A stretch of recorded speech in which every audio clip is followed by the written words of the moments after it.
Hey, what's up, everybody? Welcome back to C4C Apologetics. I'm your host, Danny, and today we got another interview.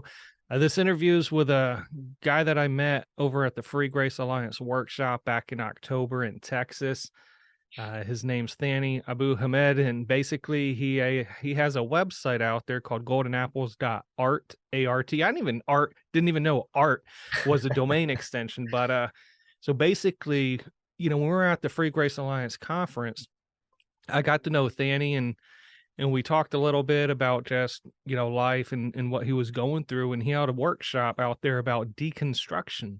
And so I know for the past few years, deconstruction's been one of those terminology that has been very rampant within the church and even outside the church, people deconstructing from their own views and beliefs.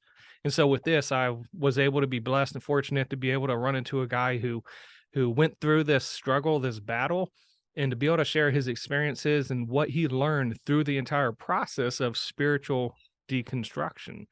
And so before we actually get into the interview, Thani, I just want to say thank you for being with us. And is there anything before we get into it you want to share with the audience, the people watching, who you are, ministries, anything like that? Yeah, sure. Thanks, Danny, for having me.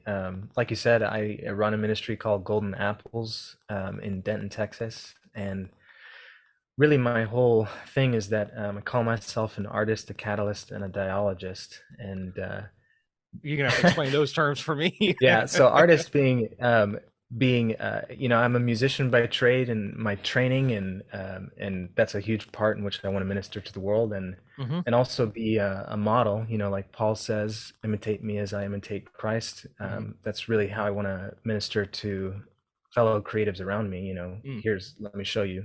Let me show yeah, you how it's done. Let me walk that path with you, one step right. ahead, or something like that.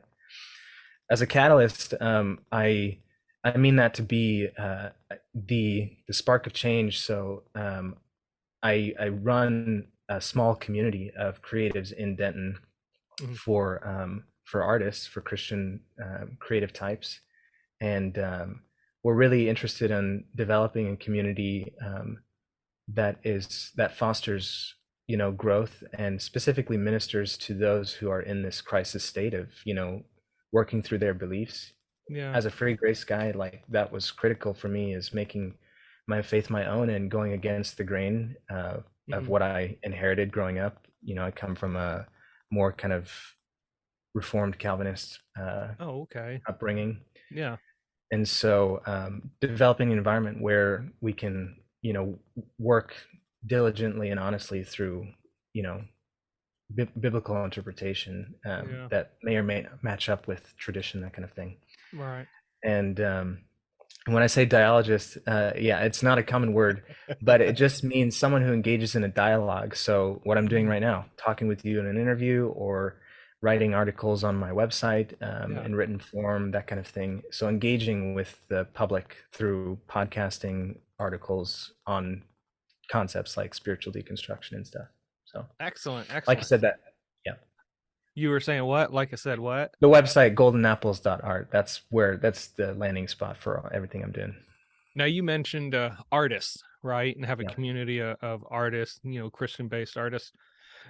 What do you mean by the artists? Is this like music? Is this like painting? What is Mm. that? Yeah. So I growing up, some friends of mine used to call me Swiss Army because I was very non-committal with the disciplines that I was a part of. So Right. I mean, primarily I'm a music guy. My Mhm. mom was an opera singer. I've been Oh, in music wow. since the beginning of my life, How do you and I feel about the graduated from Phantom of the Opera being shut down?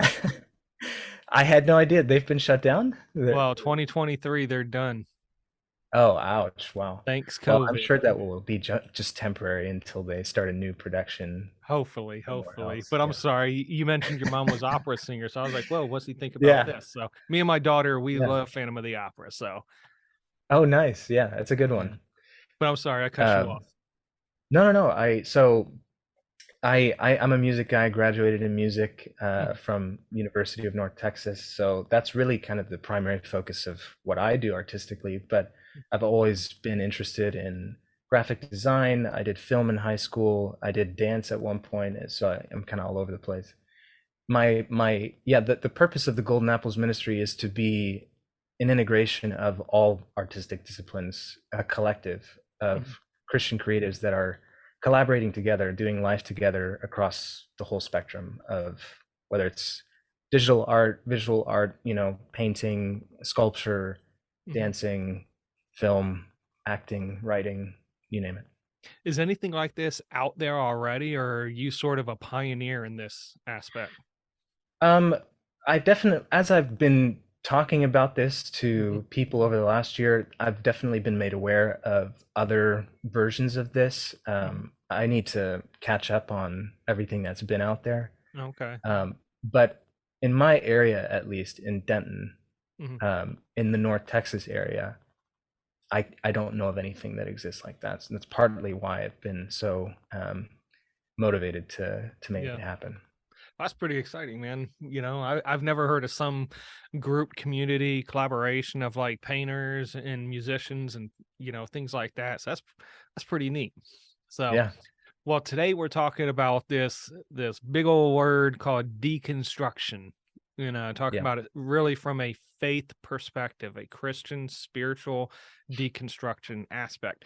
And I know Rhett and Link from Good Mythical Morning is probably one of the more well-known, Mhm. if you will, Christians who have deconstructed and essentially deconverted from Christianity. But there's been a lot of others from contemporary Christian musicians, some that Yeah, have supposedly abandoned the faith, and others that have just really considered their faith, like Lecrae and David Crowder, and then yeah. had a different outcome.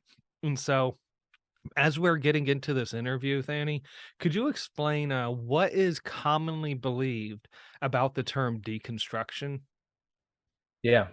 Well, I'm glad that you brought up those examples because that is most likely where people are going to first encounter the term. Mhm. People like Rhett and Link, former Christian writer Joshua Harris. He wrote that book, I Kissed Dating Goodbye, and Yep. then went through this process. And um, what I will say is that that is both; those stories are both a a good illustration and an inadequate illustration of what deconstruction is Okay. because um, from just a few stories, the thing is that the term deconstruction is so new. When we're talking about it from a spiritual sense, it has Mhm. its origins from philosophy in the mid 1900s. But Mhm. that when we refer to spiritual deconstruction, that's such a new and ambivalent term Mhm. that people we don't have a solid definition for it yet. People are using it differently, which is what makes it so difficult to Yeah. talk about. But the term was first coined by a guy named David Hayward. He calls himself the Naked Pastor. So he's Northern United States, grew up evangelical guy Uh-huh. who went through this process of deconstruction. He talks about there was an instigating circumstance where he went to a workshop on hermeneutics, Mhm. and one of the hermeneutical methods that was being presented as not viable, it was the idea of being able to interpret things subjectively from, Okay. that there was no like objective meaning or authorial intent that needed to Oh, be.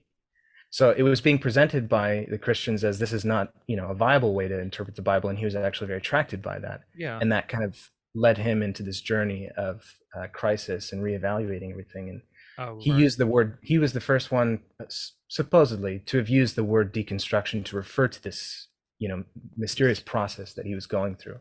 Yeah. Um, and you mentioned the word deconversion, and I'm glad that you brought that up too, because Mhm. between both kind of Christian circles and secular circles, there's a lot of synonyms that are used for deconstruction, deconversion, disaffiliation, becoming a religious none, at like NONE, Right. Yeah. no religion kind of thing.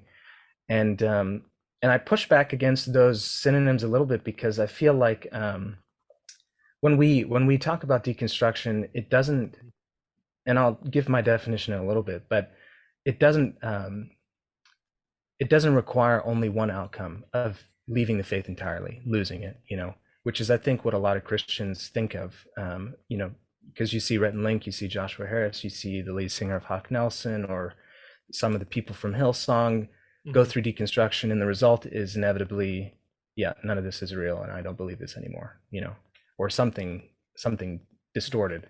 Right. Um, and like you said, I mean, I think that deconstruction has multiple outcomes, some of which don't involve leaving the faith. So, So would you say deconstruction, would you say, is it healthy, unhealthy? Is it both?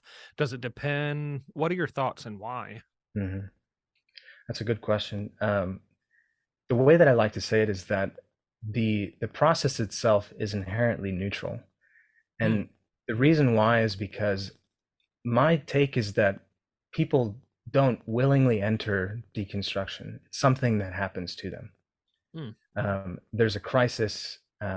Really, I believe that it's best categorized as a spiritual crisis, and a spiritual crisis is not something that you wake up one day and you said, I'm gonna have a oh, spiritual crisis." You know, right. there's some instigating events that happen in your life that thrust you, Mhm, forcibly into this place of unknown and right. figuring things out. And so the process itself is inherently neutral, but there are different outcomes that can be healthy or unhealthy. And I mean, I look at deconstruction with a very hopeful eye, because the way that I see it is that you've got immature faith entering into a space of crisis, and Mhm, the outcome can be, this process may be the only way in which someone is going to grow and mature and mhm, come out with a faith that's stronger than it ever could have been before. And so this is in a lot of ways necessary to growth right. for some people. But it can also have unhealthy, if you abandon it. I have a number of terms I use to describe the different kinds of outcomes, so you can, Uh-huh, discard or distort your faith. uh-huh. Those I wouldn't advocate for. um, those outcomes, I don't, those are unhealthy. So would I'm trying to paint a picture. So whereas Yeah. construction, like if you're constructing a building, you're going to Hmm. put it up piece by piece, the frames, the walls, the windows, the doors, plumbing, things like that. And Hmm. so would you make deconstruction analogous to that, just the opposite process whereby you're breaking down a view piece by piece and then inspecting each piece? Is that sort of what deconstruction is? Yeah, yeah, I think that's exactly why the word is effective, because it brings up that concept of a building, Mhm. and a building has a foundation, both kind of a substructural foundation and superstructural foundation. So Mm, right. substructural being, the block of concrete, Mhm. underneath the ground, maybe some pylons that reach down to, stuff underneath the ground. That's where everything is built on top of. And Right. then you've got the superstructural stuff being like, girders, beams, walls, roof, those kinds of things that are also part of the structure, but are being built on top. Mhm. Deconstruction is a process of um, disassembling and scrutinizing the house that you were given, essentially. Yeah. So people growing up inheriting beliefs from their family, from their church, Mhm. from the culture, whatever it is, they have the house that's built for them. And at some point in their journey, they realize they, haven't been building this house, or have had little participation in building this house, and then Mm, um, something about it seems shaky. mhm. That, like I said, there's some instigating event. Maybe it could be akin to a natural disaster, like an earthquake, that you know that crumbles the foundation, and now they're in a space where they have to break down whatever Mhm. was built and rebuild something. Yeah. So a lot of cases where I'm looking at and reading and seeing about deconstruction cases, I'm reading about people saying, I grew up in a evangelical home and this and that, and I never really believed.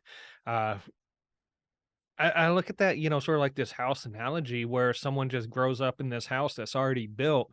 And then when they Yeah. get old enough, they're like, do I want to live in this house still? So let me look at how the walls are shaped.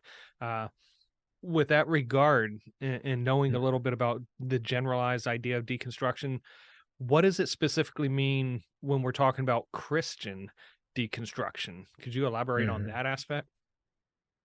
Yeah. So I mean, the term deconstruction, I think, is primarily, in this sense, is primarily used for those in the evangelical space. I don't know of, I haven't heard a lot of people using it, deconstructing from secular humanism or deconstructing from Okay. Catholicism or something. I think that, the term can apply to that. In fact, one of the things I talk about all the time is that deconstruction is really just a new word for a very old concept. you That know, is I true. think Yeah. previously, I think a lot of people would have referred to this historically as like a crisis of faith, and now we're just using a new word for it. Okay. I think it's slightly different. I think there's some nuances, some new developments that make it slightly unique. But for the most part, Hmm. this is an old idea with a new term. And so, whenever we're talking about Christian deconstruction, usually what people are referring to is Hmm. um, growing up in an evangelical background, a fundamentalist Christian background, and experiencing some kind of instigating circumstance or culmination of instigating circumstances in their Hmm. life that caused them to question, okay, this is what I've been told is right on my life, but Hmm. why? Like, Right. and that's the disassembling part. Is there's something about it that seems shaky. It was fine up until one point. They were solid, maybe akin to being like a child in faith and not really experiencing any disruption. And then at some point, there's something that happens that shakes the whole foundation. Yeah. And now it's like, okay, this is stupid, or what's happening, or, Hmm. you know, why are we interpreting the Bible that way, or whatever those questions may be. So you went through the process of deconstruction with faith. Is that correct? Yeah, I Could would you? say that my deconstruction is maybe a little bit more unique than what is commonly referred to as deconstruction, but I still consider it to be a form of Oh, deconstruction. okay. When we're looking at deconstruction specifically from the faith, Yeah, uh, in your views and in your understanding and everything you've studied and even went through, are there certain stages one goes through when they're going through this process of deconstruction? If so, what are they? yeah. Um, so I'm glad that you asked this question because up until I, I got that question, I didn't ever think about um, really what those stages would look like. And so last night I was workshopping a simple graphic Yeah. um, that you can show. I mean, I sent it to you on email, but you can edit it into the video if you want, or Okay. screen share, whatever works. Do you need a But screen essentially, share? um, Or I yeah, can actually, edit it. Yeah. Okay. Let's see. let me see if I can do that real quick.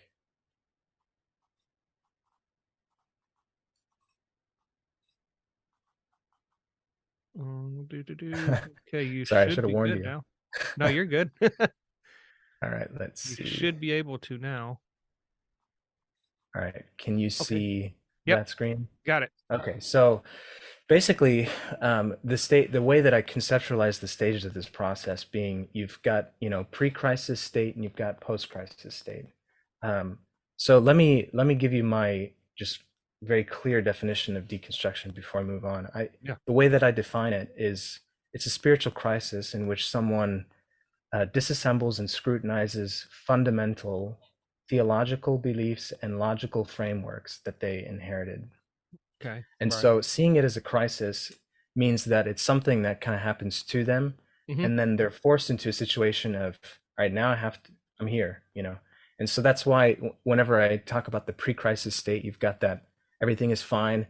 And then there's something, it could be trauma, it could be as simple as kid goes off to college and gets bombarded with a number of viewpoints of, the Bible is a fairy tale written by, unenlightened apes, Yeah. to, religion is stupid, or, what have you. Right. Those kind of instigating circumstances culminate to thrusting this person, the deconstructor, into this crisis state, which is deconstruction.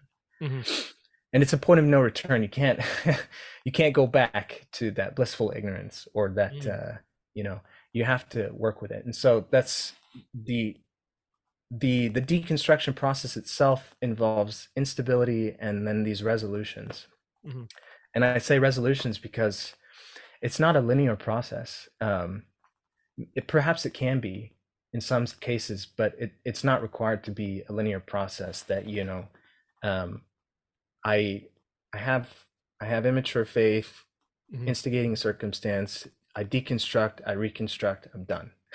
Oh, It doesn't right. work like that, in practicality. So the way that it normally happens is that there's a period of time, and it could be, I don't know, I mean, it could be anywhere between months to years to potentially decades, where someone is in this Mhm. unstable place where they're questioning and working through, what they believe in and evaluating it. Right. And they might come to one resolution and then kind of be teetering on that, not super solid in that, and kind of go back into the unstable place, question more, come out with a different resolution, and kind of do this Okay. in and out until at some point, hopefully, they land on some solid ground and exit deconstruction, um, or enter reconstruction. Although I'm questioning whether or not I, should use that terminology, because again, Mhm. one of my biggest gripes with the Christian side of things is that Uh-huh. it this process becomes so simplified that it can be controlled, and it's really grief, honestly, is what's happening. Someone is having the rug pulled out from underneath them, Right. and and they react in different ways out of fear and frustration. And with grief, you can't really control it. You can only do what you can to heal it, and the only way out is through. And so um, that's why I sometimes I don't know how to respond to calling it reconstruction, like it's Mhm. something that you can control. Um, it's more about working alongside with someone, and as they process through on their own what's going on. So But yeah. with these aspects, would it be a matter that it's not necessarily head knowledge that people are going through during these times? It's more of an emotional struggle or an inner dialogue they're having with themselves? Yeah, that's a great way to put it. And I feel like that's critical. So the understanding the difference between an intellectual understanding and an experiential understanding, and really, I mean, not to get too theological, but I think that that's a good starting place for understand what eternal life is. Jesus talks about in John 17:3 that eternal life is knowing God, and that the word is the Greek word gnosko, which is a very experiential Mhm. understanding, not just a head you know Right. understanding. And so, as people, this is a relational process. People have an attachment with God that is simple, and Mhm. and then gets fractured. And now they're in a place of trying to understand who God is, and do they believe in Him, and what is their relationship with Him.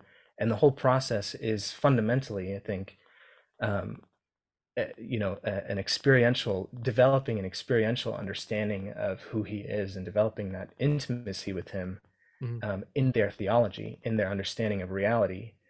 So it is both. It is not just questioning, and Okay. that's another kind of definition that I push back against, when some people use deconstruction to just say it's just an intellectual exercise of questioning. Mm. No, not. I mean, it is that, but it's not only that. It's that in tandem with being in an emotional instability, a crisis, a grief process. It's both of those things, really. And the reason why I push for that is because that is what's happening. I mean, that the Mhm. people who are in that state are the ones who are using the term, and that's what they're experiencing. It's not simply just asking questions.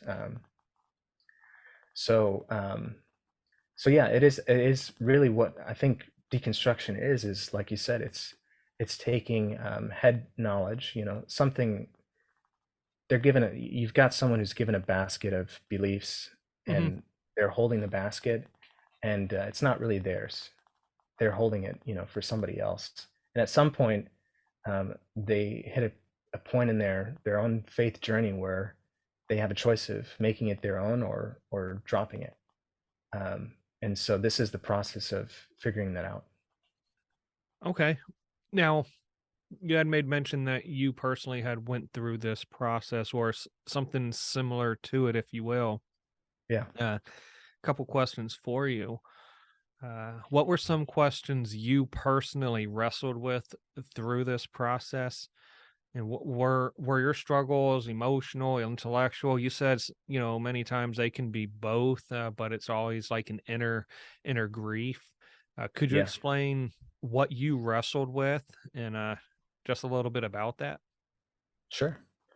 So go back with me in time to 2014, 2016 time frame, those couple years. I'm relatively fresh out of high school, first couple years of college. I Mm, was at the University of North Texas. okay. And solidly founded believer. I grew up in a Christian home, and my parents were um, great about not really. They were great about questioning. They were great about asking questions, engaging in discussions. So growing up, I had a lot of autonomy over my own faith, which was incredibly helpful for me. It didn't quite subvert the capacity for me to go through crisis All right. in Yeah. my faith, but Right. I do think that what it did subvert is a substructural crisis. So I mentioned those terms earlier: Yeah. substructural versus superstructural, and this is a concept that I'm workshopping. So don't Okay. hold me to it, but I think that there's a possibility for um, that distinction to be made, where a substructural crisis is, what's holding the whole building up. Like, does God exist? Is Mhm, Jesus God? Is Jesus a real person? Is the Bible, reliable document that can be read historically? That mhm, kind of thing. Those are substructural crisis questions. Superstructural crisis questions are, yeah. I know that God exists, I know this or that, but something more detailed about my theology that is still critical. Like, am I saved? Am I still saved if I doubt, if I sin too much? Those kind of questions. Or Okay. what is the purpose for living? Why am I here? um, why don't I just cut the cord? Which Right. was Yeah. that's a preview of what my crisis was. So Mhm, I was in college. I was doing well in school. I was a real go-getter type, so I yeah. was taking over 20 hours in music, and uh, somehow managing that with a social life and everything, and I had a great time. But eventually I started noticing that my body was failing me in ways that it hadn't before. I used to bike to school all the time, and at some point in 2014 fall semester, stopped being able to ride my bike. My legs were getting tired a lot sooner than they used to, and Mhm. that continually kept getting worse progressively until, one week, a couple weeks before finals season, I got sick with something that just knocked me out. I was out for like 20 hours a day sleeping, and I'd Mm. wake up and just be disoriented and confused and extremely achy and tired, and got tested for strep, flu, both negative. Right. I think now I look back, I wonder if I had mono, but I recovered from that and finished out the semester just kind of eking by, and then I spent the next month holiday vacation, came back for the spring semester, and within a month I was on the phone with my dad telling him, um, I can't do this anymore. I'm I'm thinking about killing myself. And then over the next 2 years, I dealt with progressively worsening symptoms health wise, with this mysterious illness that I had no name for, no Mhm. answers to. I went to dozens of doctors, different specialists. Nobody kept throwing solutions at me. None of them worked a lot, and a lot of them made it worse. Oh, wow. And Yeah. then so I'm dealing with that, and then I also had this intense romantic heartbreak, and then I put together this musical project that Mhm. worked with like over 50 people. It was a collaboration of me and a funk band, a local funk band. Oh, cool. It's a 17-piece album, over Uh-huh. an hour long, of recorded music that I all arranged and wrote.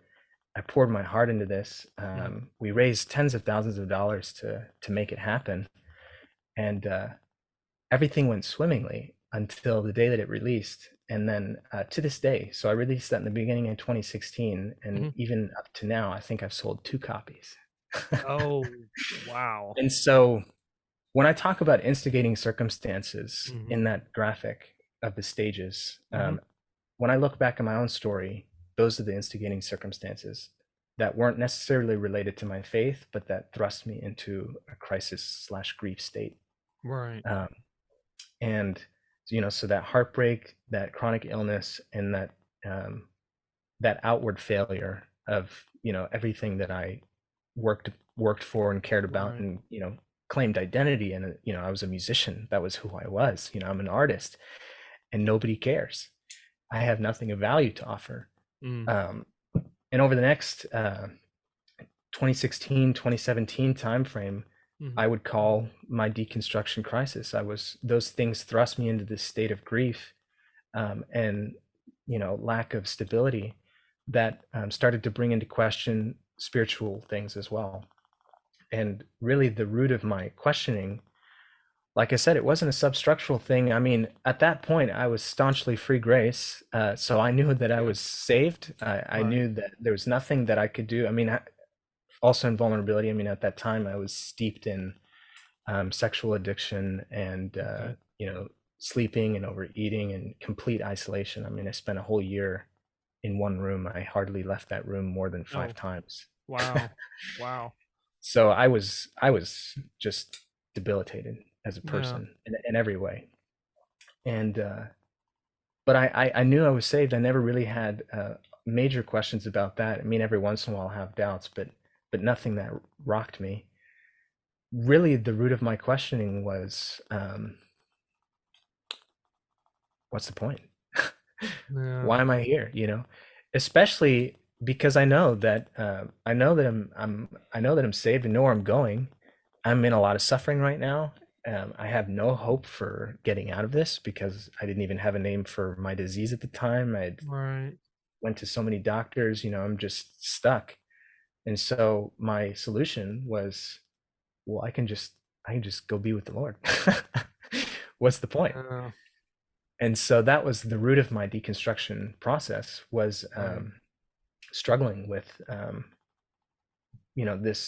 this shaky foundation of the purpose of suffering. Really was what I usually tell people. I had an inadequate theology of suffering, um, and my deconstruction process involved um, breaking those things down, reevaluating them, and then filling holes.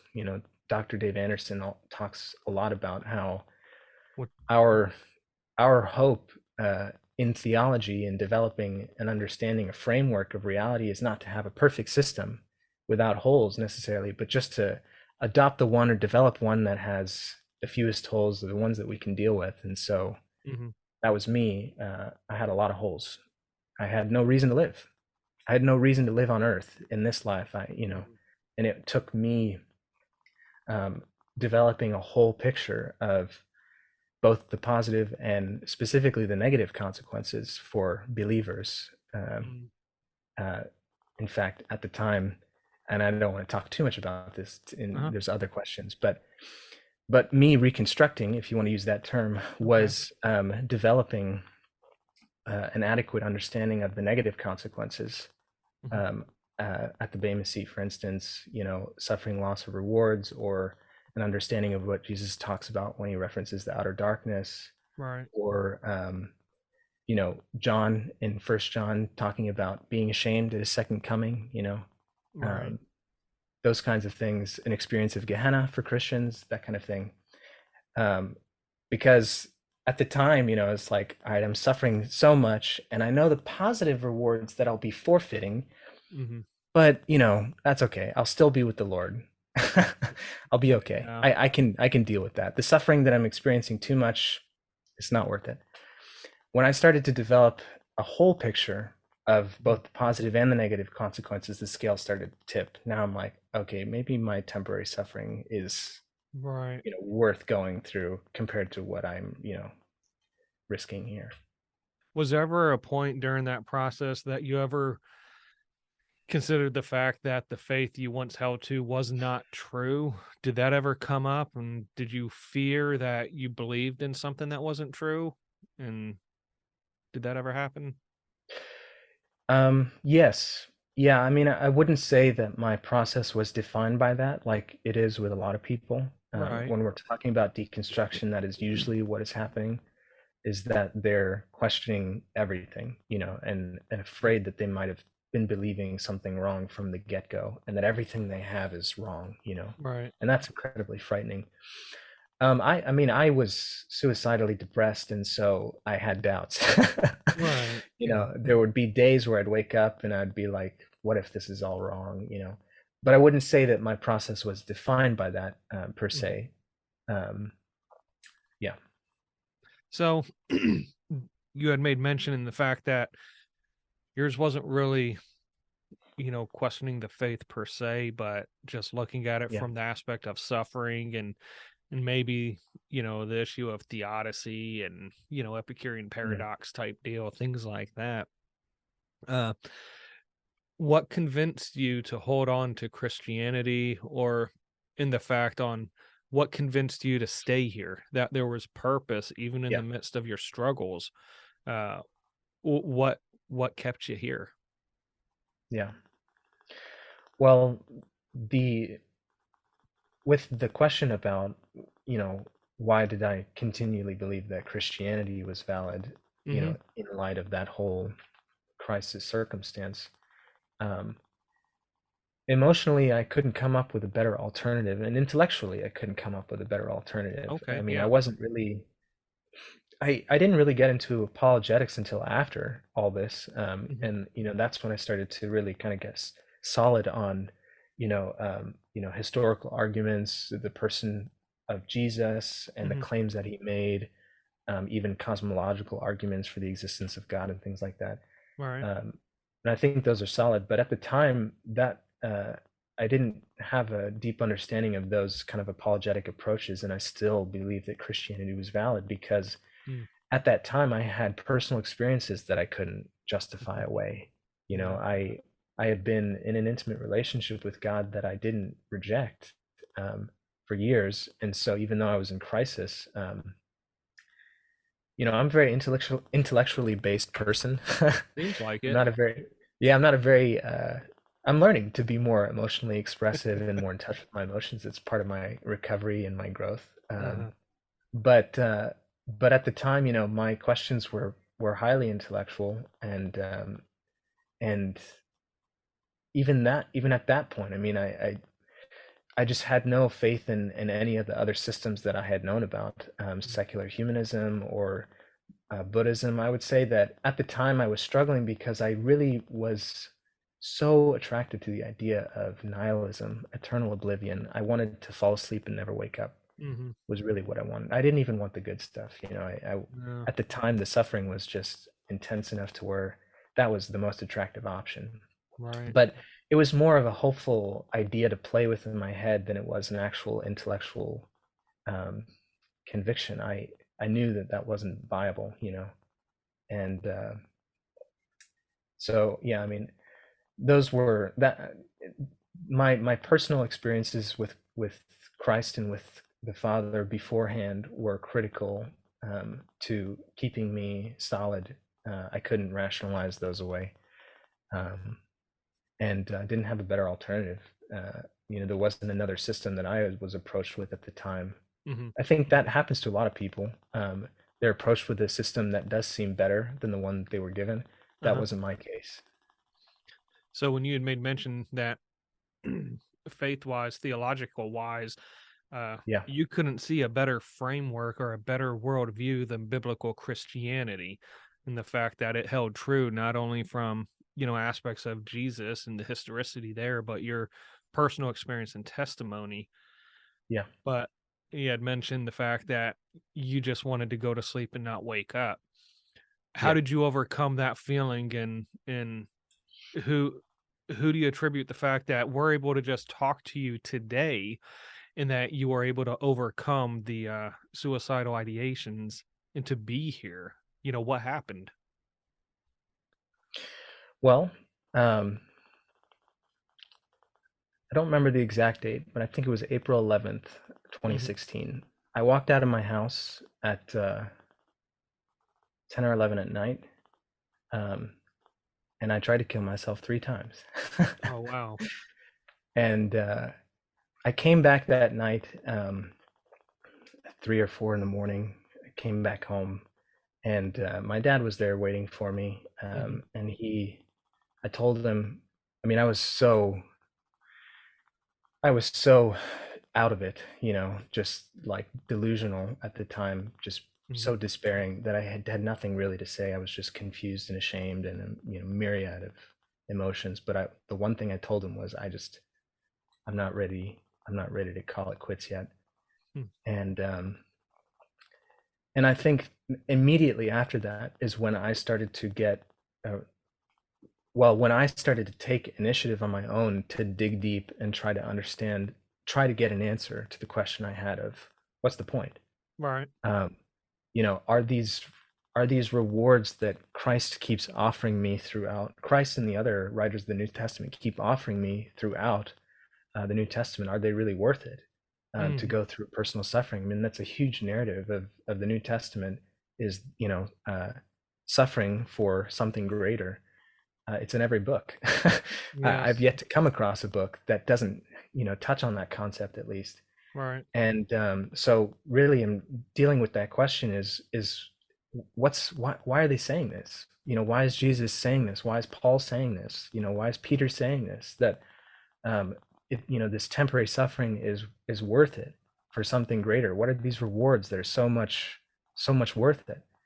Um, and also, starting to develop the idea of, okay, well, it's not just rewards they're talking about. They're also, it's a balanced view of, there's some positive things to gain and there's some negative things that you risk for being unfaithful with your life. And Hmm. for me, what I landed on was there are a number of scriptures that are critical, but the parable of the talents in Matthew 25 Okay. was became a fundamental passage for me. Um, Understanding that um, God has blessed me with lots of things, given me things into my hands, Hmm. Christ being the master, going away for a period of time and giving me things to be faithful with, make use of it, you know, Yeah. and me figuring out, what those things were, and I've come to an interpretation that um, those talents, practically speaking, involve a number of things. It involves my circumstances, my gifts, my skills, my spiritual gifts, my talents, Hmm. my group membership. So I became a missionary in Lebanon because I had access to Lebanon. I was a citizen by nature of my blood, and so that was one talent that I wanted to make use of. Was it's easier for me to go minister to Lebanon than it would be for someone else, Yeah. who doesn't have citizenship. That's a talent. And really the biggest one that I came to was time. Time. Because whenever I was going to cut the cord, Mm. that was one thing I couldn't reconcile, was that uh, I don't know how much time God would have given me if I ended my life that night. Would he have blessed me with another 5 days, or was he going to give me another 70 plus years? Right. And would I be throwing away 70 plus years? I'd be culpable to that at the Bema. And that was a frightening prospect. And that was really a huge inspiration to not follow through with killing myself, because Right. I don't know how much talent I have in my hands necessarily right now. Don't know how many talents I have of Yeah. time. Now you had made mention, that you're a free grace guy, and Yeah. you believe like me in the fact that once we, trust Christ for, eternal life, that we're sealed, secured, and there's nothing we can do to, lose our salvation, if you will. But during the time, during your deconstruction, during your questions and your struggles, did the question ever pop up into your mind that you may have lost your salvation? And if so, why? What'd you do? If not, why? What did you hold on to, knowing that you struggled this greatly, but still trusted in Jesus Christ to have you for eternal security? Could you Yeah. explain a little bit about that? Yeah, absolutely. Um, so, like I said, I mean, intellectually, I was founded pretty solidly in assurance before I went through my crisis. But even so, I mean, the nature of being despairing and in such distress, Right. that the questions come anyway, the doubts come anyway. And especially with sin, I Mhm. think me compounding my own crisis with um, sexual addiction issues and stuff made it all that much more likely that I was going to be subject to serious doubts about my Mhm. salvation. Um, and I'm glad that you bring that concept up, because um, one of the biggest things that I see with deconstruction stories with people is that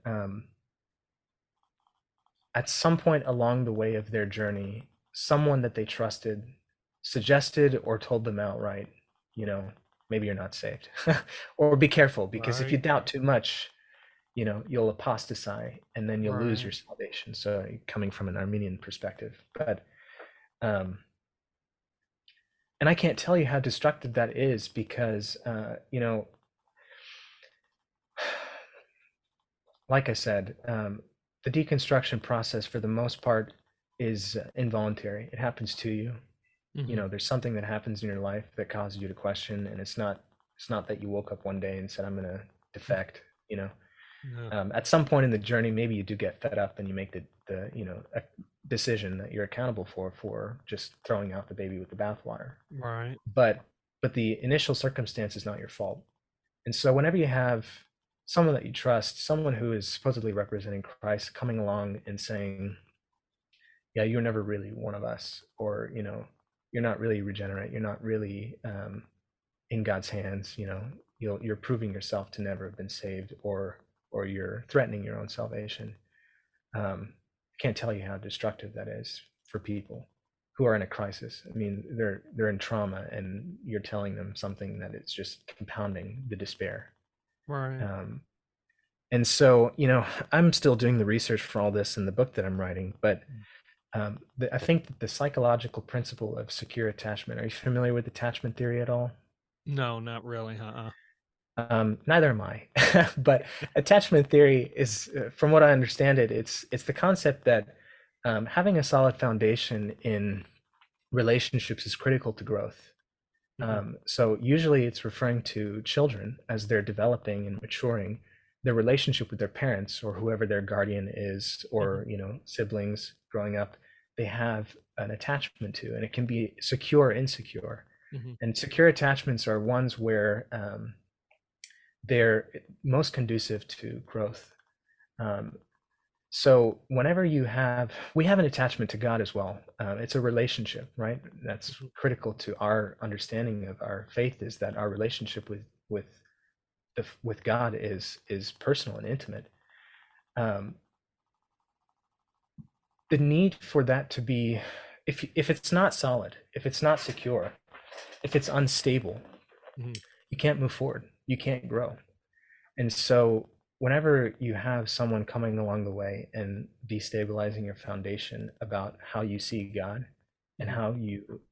how you conceptualize your relationship with him, Mhm. um, you you prevent all growth if it's not secure. And so that's why, I mean, I'm so, you know, I believe in assurance of salvation from a biblical exegetical standpoint, Mhm. first, but I also see how critical it is past that, you know, from psychological perspective, from just how important it is, how much value it brings to Mhm. us in sanctification. You cannot be sanctified if you're not solid in that you're justified, which I Right. think is why it's so critical that when Paul goes through in Romans, for instance, when he's talking about, you know, Romans 5 through 8 being like the foundation of, all right, here's what growth is, here's what Right. sanctification is, here's what's becoming more like Christ and healing from the brokenness of sin. Mhm. He starts with an understanding of, all right, here's where you are. And at the beginning of chapter 5 being that, you know, we stand in this favor, you know, um, we now stand in that. And I think that that is critical. Our identity, understanding our irrevocable identity in Mhm. being assured of, you know, I'm a child of God now, and that's never being taken away, is critical to growth, especially for those deconstructing, which is why I'm so adamant about a free grace perspective, because free grace is the only system I've come across that has actual assurance. Mm. Really. Yeah. No, you're Um, you're totally right. No matter how they want to package it, whether the Calvinist, the Lordship, the Arminian, whatever yeah. the case is, there is no assurance. And really, I don't even know any other religion that teaches assurance, because it isn't Islam. It's not Eastern religions with Buddhism, Hinduism. That's still a process of enlightenment. Is not Mm, Mormonism, because you got your three kingdoms and you have no idea which one you're going to unless you try to live a perfect life. And so I'm with you on the mm, fact that free grace really is the only one that teaches blessed assurance, and eternal security. yeah. But were there any other tenets or teachings within free grace theology that you really clung to and really helped you through this process, or was it mainly just eternal security? Well, security, the assurance stabilized me Hmm. to prevent a substructural uh, deterioration. So, I never really dealt with my process wasn't defined by am I saved, Hmm. and I'm thankful for that. Free grace was critical to that, and so I usually tell people free grace both helped and not helped, Oh, because okay. it and I'll qualify that, because it wasn't that free grace didn't help, it was that an inadequate understanding of free grace doesn't help. Hmm. Okay. Um, so the assurance part helped a lot, and but the lack of understanding of the whole picture of human responsibility and consequences for unfaithful living Hmm. slash consequences for faithful living in this life um, is something that I didn't have. Okay. And so that created a very unique conundrum for me theologically, because I knew that I was saved no matter what, and Hmm. I also had no reason to live. Right. So I was, It's that like, made it very easy for me to go to suicide as being an right. answer. Hmm. Um, and I'm thankful, because I guess God wasn't content with that, and I guess neither was I, because at some point when it came down to the wire, I didn't I didn't jump off the edge. I couldn't do that yet. So um, what I clung to is, like I said before, is developing an understanding of eschatological rewards and consequences, Hmm. that gave me an understanding for the purpose of living, of living through intense suffering, no matter how intense or how unbearable it is, that there is something infinitely more, valuable than destructive. Right. It makes me think of, I think it's in Second Corinthians chapter 1, where Paul opens up and he says, "Blessed be the God of all comfort, who comforts us with his comfort. That way we may be able to comfort others." Yeah. And I think through the trials and the struggles that are unique for all of us, that God wants to use those to help encourage and help others get through.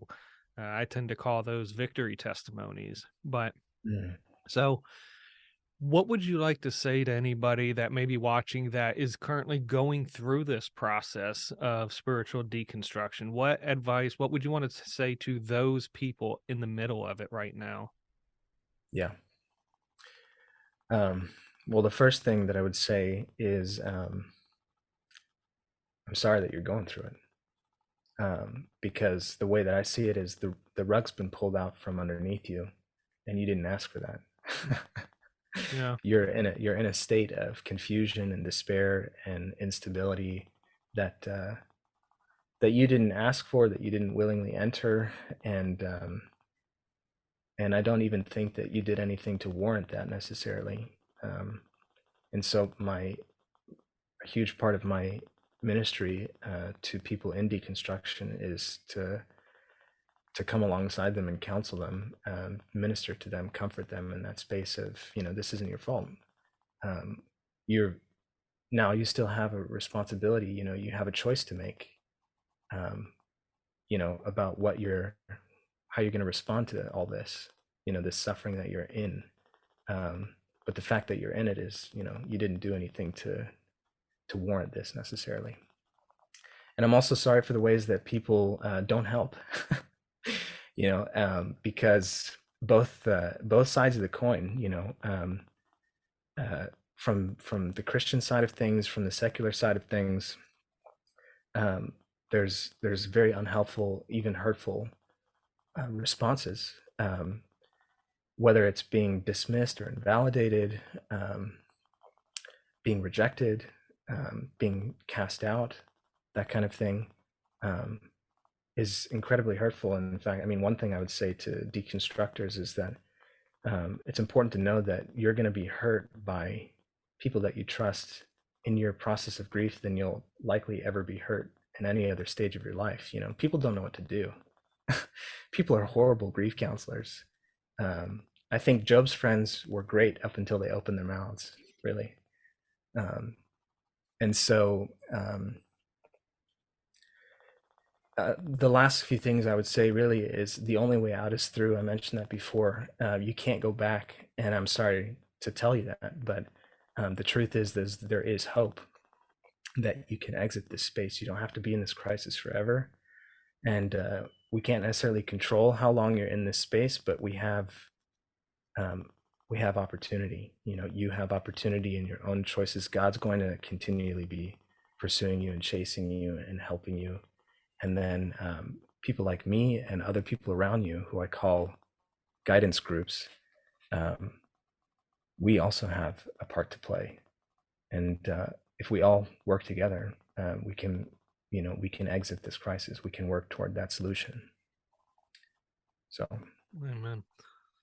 So on the other side of that coin, what advice would you give for those of us that know somebody going through this process? What should we do to help, if we can even help? I talk a lot about fear. That's a huge part of my ministry, is educating people on fear, and specifically the ways in which it leads us to consciously or unconsciously manipulate and control. Okay. And so what I would say to people who are in that space, where someone that they know, whether it's I've heard so many stories, it's their child, it's their best friend, it's their spouse, it's their parent, it's their pastor, you name it. Someone that they trust, someone that they care about deeply, is going through a crisis, and therefore you're in a crisis. Oh, that's true. Yeah. You're watching somebody that you love go through something immensely confusing and very dangerous, and so you're in a crisis. And so two things that I would say is, don't be deluded about that. Understand that you need to seek your own healing and help, comfort in that space. You're hurting as well. And also knowing that you're hurting, that if you want to be a helpful presence, a loving presence to that person, killing fear is critical. Understanding where your own fear is and making a conscious choice to not submit to it and submit to love instead, and do what is going to minister to that person is critical. And there's so much that I could say about that, but I'll save it for the book or my blog articles. I'll have a lot more written on there. But minister, don't manipulate. So would there be any should we be like Job's friends and try to give advice, or should we just keep our mouth shut and just pray for them and just be an ear and be a shoulder? I think it depends. Not all of Job's friends were off. I mean, I think my interpretation is that Elihu at the end of the story of Job had some good things to say. Was it the best way to say it? I don't know. I have to dig more into that. But really, I mean, what I believe to be the most loving, helpful response is to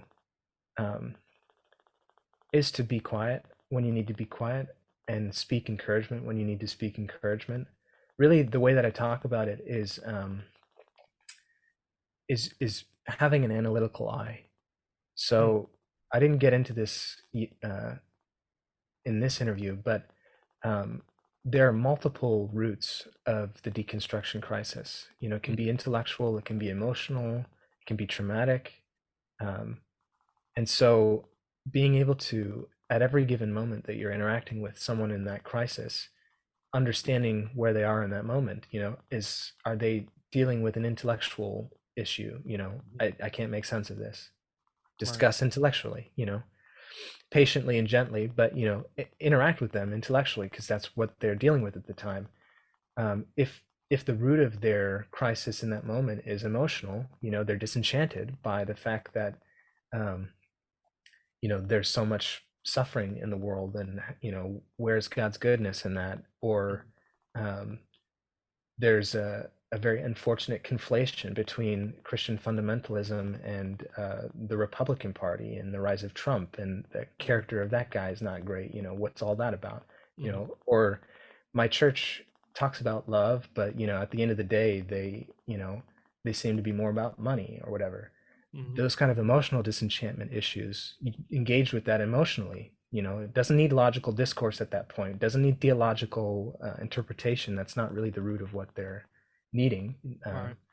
And if it's trauma, you know, I've met a number of deconstructors, know a lot about different stories of men and women who've been abused spiritually, sexually, physically, emotionally in church environments by Christians, people claiming Christ and not acting like him at all. Um, Trauma is its own special category that needs to be dealt with sensitivity, you Yeah. know. And so the best kind of responses that you can have to be a helpful grief counselor to someone who's in crisis is to your best of your ability, analyze, you know, the particular crisis that they're in that moment and respond accordingly. You know, mirror. Um, don't. I mean, really, what shuts people down is that if they're in an emotional state and you're dealing with them from a logical standpoint, it's not helping. It's not reaching them. You know, Yeah. what you're saying may be totally valid, and but it's not really the root of what they're struggling with. It's not helping, and No. vice versa with the other, you know, categories as well. No, you're I appreciate you mentioning that because there's a book that I have called Conversational Evangelism, and it's by the Mm, Geislers. And in the book, yeah. they talk about what barriers people have to Christianity when you're out there trying to witness. And he says, you know, three main categories of barriers people have are emotional barriers, intellectual barriers, and volitional barriers.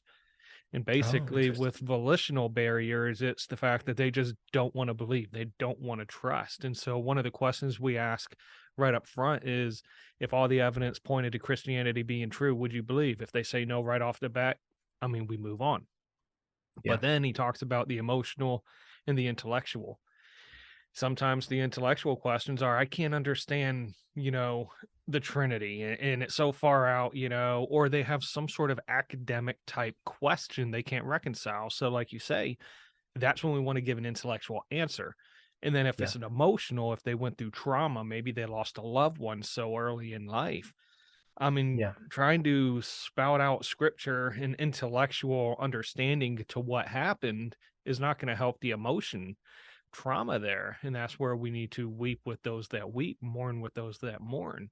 And so in that Yeah. book, they really help try to give practical tips on how to uncover what barrier they have by asking targeted specific questions. And like you said, having the analytical eye to be able Yeah. to really discern the key words they're saying to identify whether it's emotional, intellectual, or volitional. And so Mm, that's when you mentioned that, it made me think of that book, Conversational yeah. Evangelism. So I appreciate that. Well, as we wrap up, I do want to thank you for, you know, sharing your heart, you know, your journey, if you will. As we wrap up, is there any final thoughts, anything you wanted to go over again, or just any parting words you'd like to share with those still watching and listening? Um, I'm looking through my notes here Yeah. real quick. Now you said you have goldenapples.art, A-R-T. Goldenapples.art. Yeah, I'll hopefully be putting a lot more about these things in Hmm. depth there. Hmm. And I mean, I think I covered it all. Hmm. If I missed anything, I'll cover it over there. So I'll leave it at that. So outside of goldenapples.art, is there any other platforms people can check you out, follow you, or anything like that? Or is that it right now? That's pretty much it. I'm not a big Okay. social media guy. You're an artist. How And are you Golden, not a social media guy? I know. I mean, I'm kind of banking on Golden Apple's social media, Hmm. YouTube website to kind of be the main way that I express everything that I need to express ministry and musically. So, Hmm. um, yeah, goldenapples.art. It's a great landing spot. You'll find everything Okay. about me there. So, Excellent. Well, we'll have links in the descriptions of the video and the podcast as well for that, YouTube and the website. And so for those still, with us, thanks for checking this out, and go ahead and let us know what your thoughts are. If you're going through, these struggles, let us know, C4C, so we can pray for you. You yep. can shoot us an email, get a hold of goldenapples.art and the YouTube. I'm sure there's maybe a contact information out there to get a hold of Thani also, but just Hmm. know you're not alone. It's not necessarily unique to you. Your journey may be unique per se, but the process itself, and there's definitely a way out, like Thani said, and God's going to be with you every step of the way. And just let us know if there's any way we can minister to you, love on you, pray for you, whatever the case is. And so thanks, like, comment, share, subscribe. You know everything about that. And God bless.